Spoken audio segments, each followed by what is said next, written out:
এখানটা সুন্দর আসছে। নমস্কার বন্ধুরা, মধুমিতাস ডায়েরিতে সবাইকে স্বাগত। আজকে কিন্তু একটা অন্যরকম আমের ভিডিও নিয়ে এসেছি। তো ম্যাঙ্গোর অনেক রকম রেসিপি তো আপনারা দেখেছেন। তো চলুন আজকে একটা ম্যাঙ্গো ক্যান্ডি বানাই বাচ্চাদের জন্য।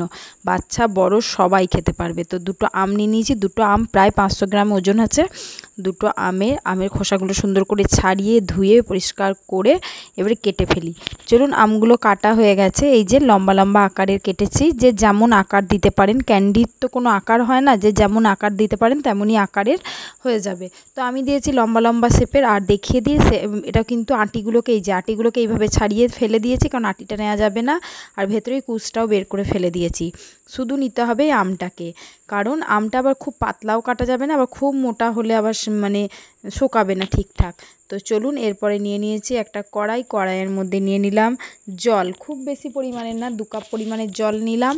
আমগুলোকে একটু ভাপিয়ে নেওয়া, খুব সেদ্ধ করলেও হবে না, আবার কাঁচা কাঁচা থাকলেও হবে না।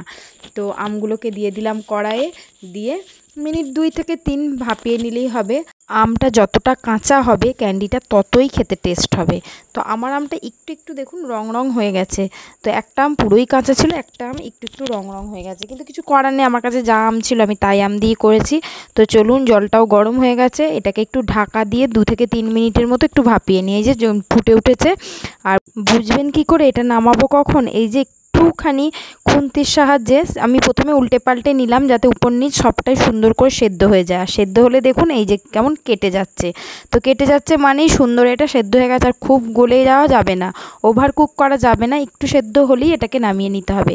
তো আমি গ্যাসটাকে এরপরে বন্ধ করে দিচ্ছি। এরপরে যেহেতু কাঁচা আমের এটা করতে যাচ্ছি ক্যান্ডি, তো কাঁচা আমের ক্যান্ডির জন্য একটু কাঁচা ফ্লেভার না দিলে তো হবে না, কারণ আমগুলো দেখুন একটু সাদা হয়ে আসছে।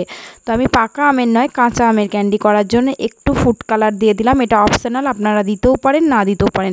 শুধু এটা দেখতে সুন্দর হওয়ার জন্য আমি 2 ফোঁটা কাঁচা আমের মানে ফ্লেভারটার জন্য, মানে কাঁচা আমটা দেখার জন্য, সুন্দর রঙটা আনার জন্য আমি 2 ফোঁটা ফুড কালার দিয়ে ফেললাম। এটা কিন্তু অপশনাল, বারবারই বলছি, যাদের ইচ্ছা দেবেন, যাদের ইচ্ছা নাও দিতে পারেন।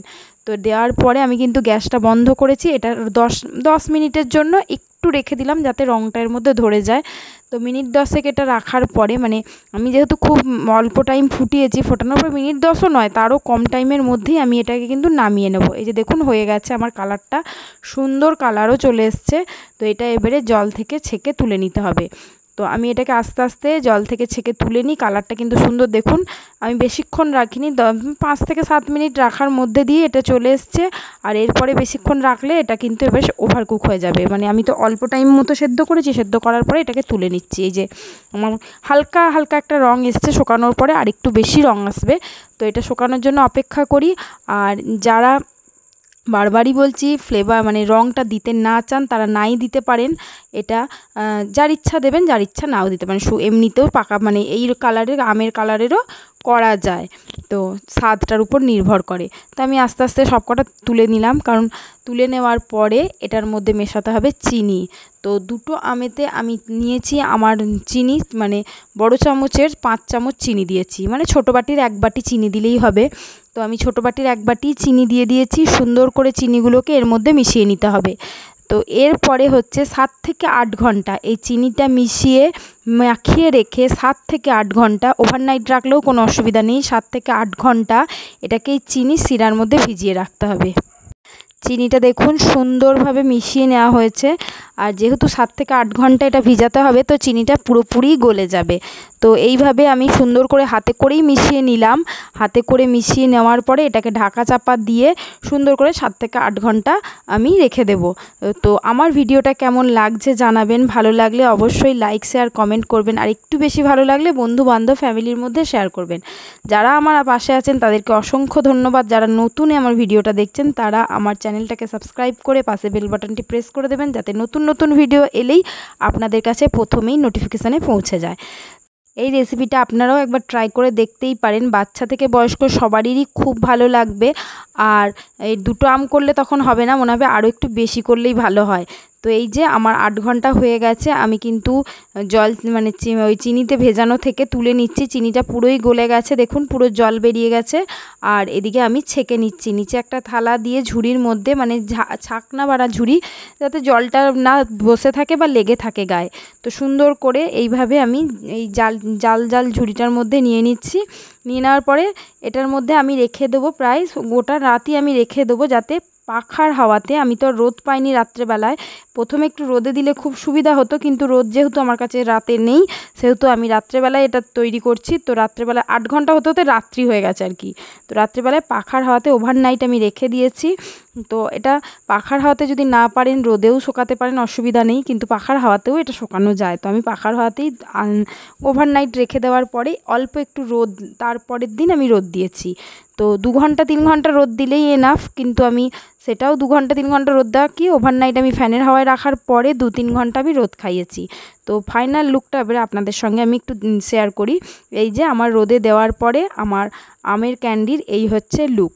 তো আমার খুব বেশি রোদে দিলে একেবারে শুকিয়ে একেবারে কাঠ হয়ে যাবে, আবার একটু রোদ না খাওয়ালে একবারে প্যাচ প্যাচ করবে। তাই অল্প একটু রোদ খাইয়ে আর বেশিরভাগটা পাখার হাওয়াতে দিয়েই আমি এইটা রেডি করেছি।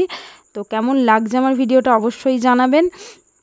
তারপরেই দিয়ে দিলাম একটু চিনি ডাস্ট, আমার কাছে সুগারের ডাস্ট ছিল, তাই চিনি গুঁড়োটা একটু ছিটিয়ে দিচ্ছি। ছাঁকনির মাধ্যমে দিলে একটু সুন্দর দেখতে হয়, এছাড়া আর কিছুই নয়, সুন্দর দেখতে হওয়ার জন্য এটার মধ্যে একটু চিনি গুঁড়ো ছড়িয়ে দিলাম।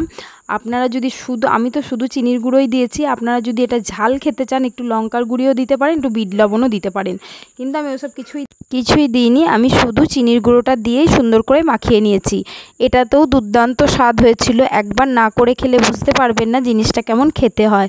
তো আর চাট মশলাও দেওয়া যায়, যে যা পারবে মশলা দিলে, মানে একটু চটপটা হলে তো আরও খেতে স্বাদ হয়ই। বাচ্চারা তো এখন কেউ মিষ্টি শুধু খেতে চায় না, একটু চটপটাও খেতে চায়।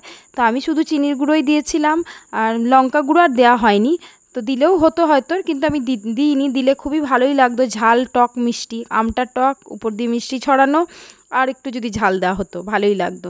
আমার ফুল ভিডিওটা দেখার জন্য অনেক অনেক ধন্যবাদ। যারা আমার এইভাবেই পাশে আছেন তাদেরকে অসংখ্য ধন্যবাদ। আর একটা কমেন্ট করে জানাবেন ভিডিওটা কেমন হলো, আর আপনারাও একবার চেষ্টা করে দেখতেই পারেন এই আমের ক্যান্ডি বা কাঁচা আমের ক্যান্ডি খেতে কেমন হয়। তো কাঁচা ম্যাঙ্গো ক্যান্ডি, তো সবাই আশা করি ভালো লাগবে। আর দেখুন কতটা ভেতরতে এটা একটু নরম হয়েছে, একটু বড় একটা ছিঁড়ে দেখাই আপনাদেরকে, ভেতর দিয়ে কিন্তু খুব জুসি ছিল আর উপরটা শক্ত হয়েছিল। তো আশা করি ভালো লাগলো ভিডিওটা। ভালো লাগলে আবারও বলছি লাইক শেয়ার কমেন্ট করে দেবেন, আর এইভাবেই আমার পাশে থাকবেন। আজকের মতো ভিডিওটা এখানেই শেষ করছি। ভালো থাকবেন, সুস্থ থাকবেন, সাবধানে থাকবেন। আর এই যে আমার ঝুরঝুরে ম্যাঙ্গো ক্যান্ডি রেডি। তো দেখুন কেমন লাগলো আমার ম্যাঙ্গো ক্যান্ডি। আর এই সময় তো আমের প্রচুর ফলন, তাই আমটা সচরাচর সবসময় পাওয়াই যাবে, এই সময়টা বিশেষ পাওয়া যাবে, তাই করে যদি স্টোর করে রেখে দেওয়া হয় তো অনেক দিন ধরেই খাওয়া যাবে। আর এই যে আমি একটা করে দেখাচ্ছি, এই যে দেখুন কেমন জুসি হয়েছে, ভেতর থেকে কিন্তু একবারে জুসি আর উপর থেকে শক্ত। খুবই টেস্ট হয়েছিল আমের ম্যাঙ্গো ক্যান্ডিটা। আমি খেয়েই বলছি, না খেয়ে বলিনি। পারলে একবার বানিয়ে দেখবেন, চেষ্টা করবেন। আজকের মতো এখানেই টাটা বাই। ভালো থাকবেন, সুস্থ থাকবেন, সাবধানে থাকবেন, আর আমার ভিডিও এইভাবেই দেখতে থাকবেন।